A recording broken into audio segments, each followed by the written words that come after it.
random junk from the archives. Sir Peter Ustinov, one of the world's most versatile entertainers, has died at the age of 82 in Switzerland. Sir Peter was well known as a roving ambassador for the United Nations children's charity UNICEF. He'd previously built up an impressive reputation as an actor, director and writer. He was famous for his roles in the films Spartacus and Death on the Nile, in which he played Agatha Christie's detective Hercule Poirot. Nick Hyam looks back now on Sir Peter's life and work.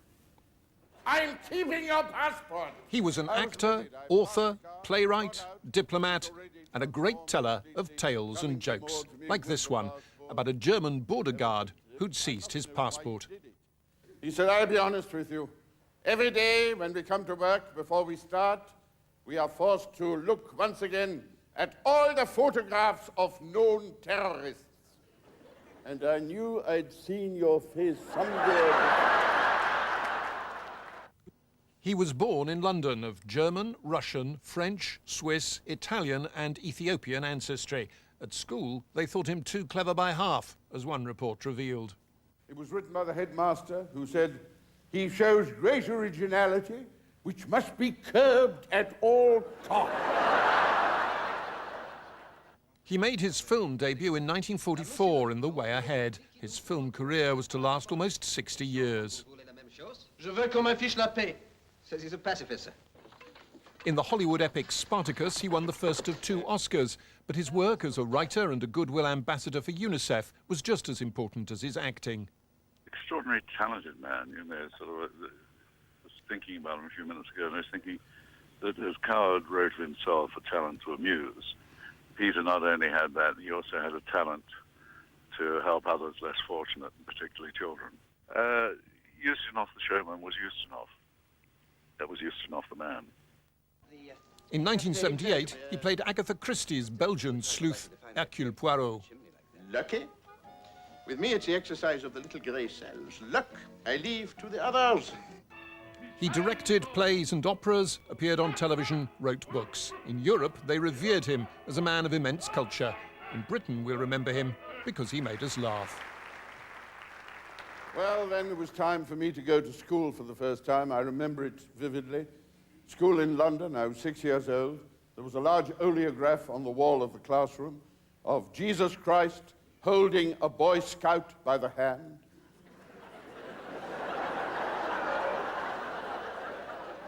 And with the other available hand pointing out to the Boy Scout the extent of the British Empire on the map.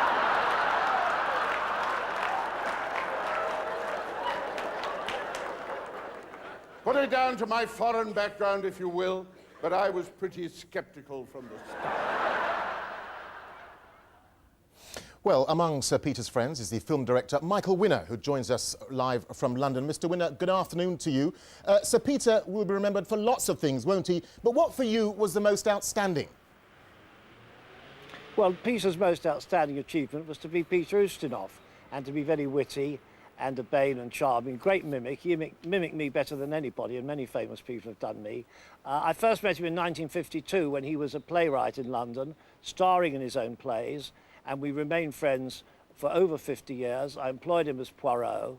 He was particularly good at that very dreary dialogue of Poirot's where he says, "You say you were in the field, madam, but I suggest you were in the house." He did that sort of stuff with a great twinkle and made it bearable.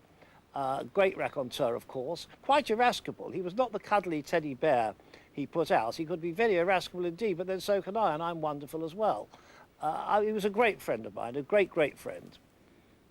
The last time I saw him, I brought him over for Stanley Kubrick's Directors Guild Life Achievement Award, and he was very frail. I was very shocked at Peter, but he got to the podium and he delivered a speech where he imitated everybody at the first script read-through of Spartacus. He did Olivier, he did John Gavin, he did Kirk Douglas. It was, without question, the most brilliant 12 minutes I've ever seen anybody do in my life. And what about his work for the UN? Because that was very important to him, though, wasn't it? Yes, he, of course, as many actors do when they work isn't quite as frequent, they work for the UN, and he did it wonderfully, and he was a kind man, and he cared about people. And he had very strong views about life in general. And he was an all-round wonderful person. I'm very glad to have known him. I shall miss him greatly because we used to bump into each other all over the place. It was always a pleasure. I won't bump into him now. He's up there. All right, Michael Winner, thank you very much indeed for your thoughts.